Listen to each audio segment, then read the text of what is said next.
My name's Matt Berry. I interviewed the conjurer Uri Geller at his home in 1974.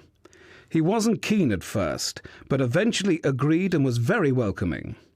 He was becoming quite a global star back in the early 70s, and there was much fascination, not to mention the odd sideways glance at the very mention of his name. I'd actually met him first on the dance floor of Tramp's nightclub a year earlier, but he said he had no memory of it. Not wanting to let such a snub deter me, I soldiered on, and I hope within this interview managed to get a real sense of the real Uri Geller.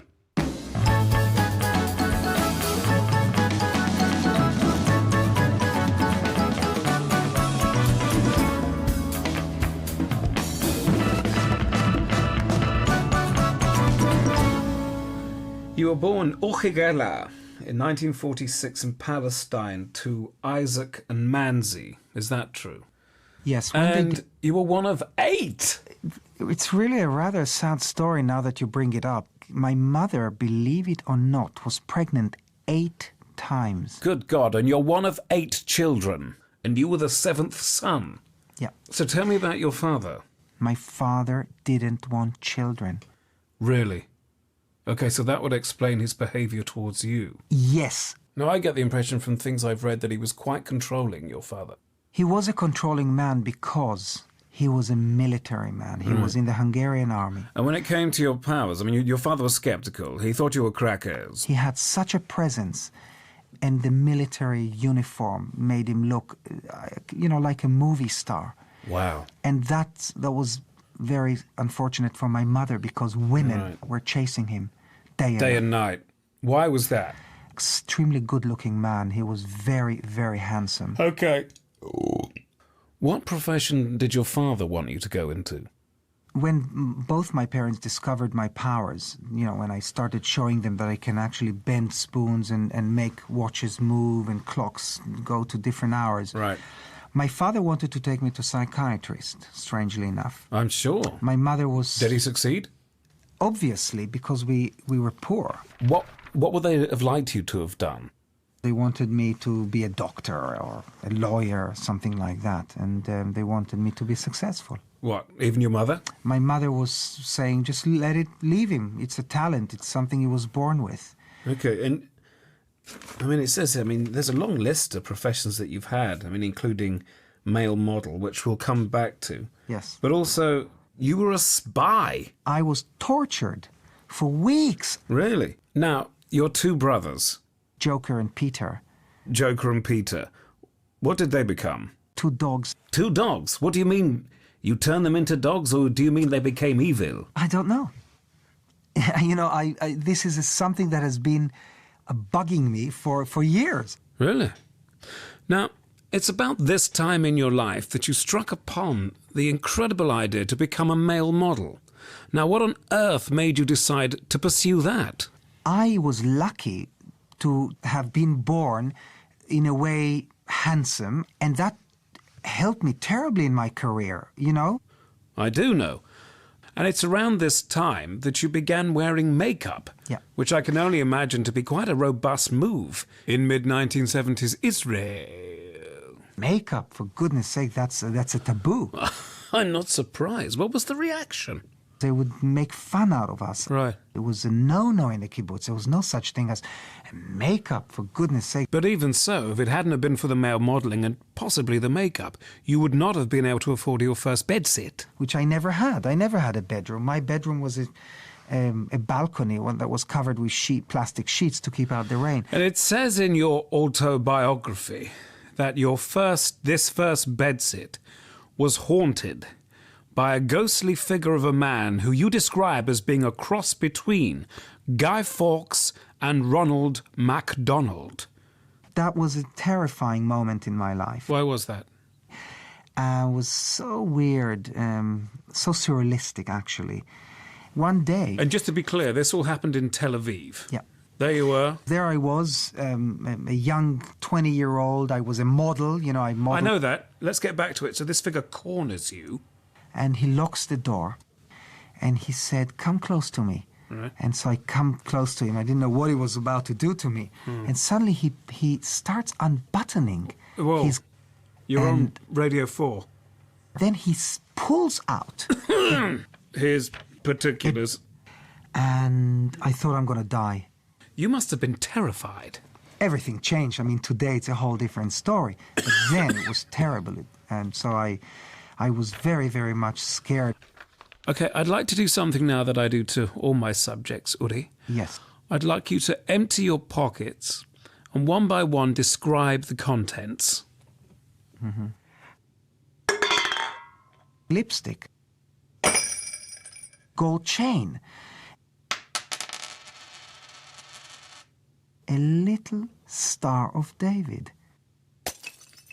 Drugs. Glass tubes. $1 million. Spoon. Keys. Electrometers. Fame. Fame? Would you say that you're conceited? I mean, some might describe you as thinking yourself as quite the Bojangles. Yes. Extraordinary.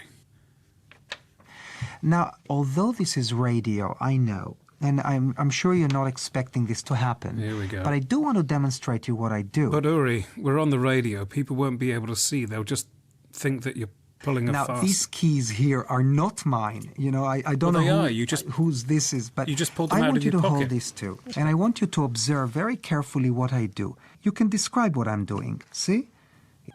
Okay.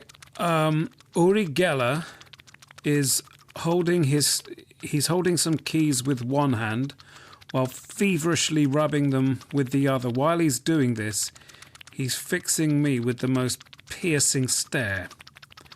You've got to imagine that he's only about 3 feet away from me. So See? It's beginning to bend upwards. it is. You see? And this is real. Yep, I've got to admit. I don't know what he's done to the key, but he's rubbing Yes. and he's broken it. Now, obviously, due to the creepy anecdote you just told, you believe in ghosts. Yeah. But do you believe there's such a thing as the afterlife? There's no doubt in my mind that afterlife does exist. But how do you know?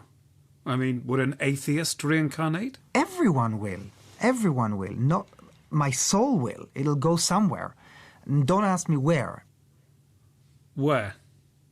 I don't know. There are certain things that I also can't explain. Why? I don't know. But I do believe that some people can reincarnate if they want to come back. So you're saying we have a choice? Some people do come back, they reincarnate. Some people stay haunting a place and they're a form of ghosts. Some people do go to paradise. Some people do go to hell. I believe in that. I believe in the old way of thinking. Do you believe in God? Yes. You've said that your special powers come from aliens. Yes. Could you expand? There is a UFO out there somewhere. And it's maybe a little extraterrestrial child that ran away from its parents. And it's playing little tricks with me. And you really believe that? Yes. You've also said that you have the power to cheat death. Now, how the hell would you be able to do that? I'm trying for myself to try to slow the aging process. And you can do that. Definitely. That works. How? I have no explanation. What? You've no proof? No. I'm fitter today than when I was in the paratroopers when I was 18. Okay. Can you believe that? Ooh. Okay, let's do some quick fire questions. Yeah. Do you listen to jazz? Oh, yes. What's your favourite Bond film? Do you confide in your wife? No, my conversations are with God. Are you a millionaire? Yes. Can you play a musical instrument? No. What type of car do you drive? A blue Cadillac. What's the first thing you do when you wake up? Every morning I put my hand on my head and vomit. Do you believe man landed on the moon in 69? No. Oh. Have you ever been caught shoplifting? No. Do you believe in Father Christmas? Yes. Really? There's no doubt in my mind. How many fingers am I holding up? That I don't know. I don't really know. It's the unknown. That is the unknown there. Have you ever pissed in a public swimming pool? Yes. Do you own a handgun? Oh, Are you carrying it now? yes. Do you talk in your sleep? I don't know. Do you pick your nose? I would say 98% of the things I do privately, I cannot talk about. I've made a rule in my life. Have you ever broken wind in an elevator? Yes. All right, well, I think that's pretty much it. Is there anything you want to ask me? No. Have you enjoyed the interview? No. Why not? Was it my questions, my tone? You don't like the surroundings? So what are you asking me? Which one? I just didn't like it. Would you like it to end? I'm going to say now 1, 2, 3, and I'm going to say stop. Okay. And I will stop this vicious cycle. Okay, all right. Vicious. I think vicious is a 1, bit strong. 2, 3, stop! Now, as promised, you're going to play the piano for us, Uri. Yes. You do know that's called an accordion, the thing you have in your hands. Yeah. And your brother? Your brother Joker. Yeah. He's going to play the bass. Yeah. And nobody would have failed to notice that I set up my drum kit in the corner of the room.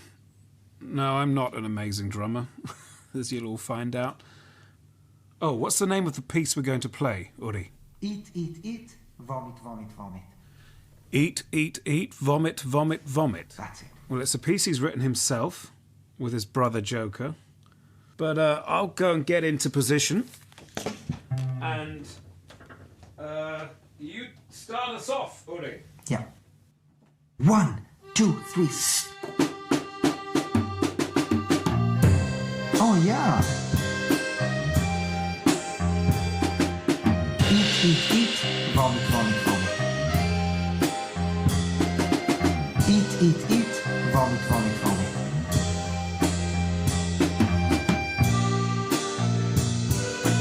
One, 2. Shout! Wow, the kid's bending! You're great! It's a power of the mind.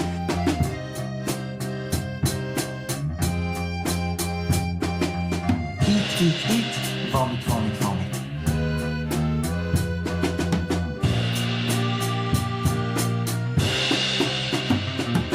That it scared me, and it was me shouting at myself, and it was me building an energy force around me, being able to psychokinetically open the door of the car, and some force grabbing hold of me, throwing me out of the car. I will never know those things. Eat. Vomit, vomit, vomit. 1, 2, 3, stop!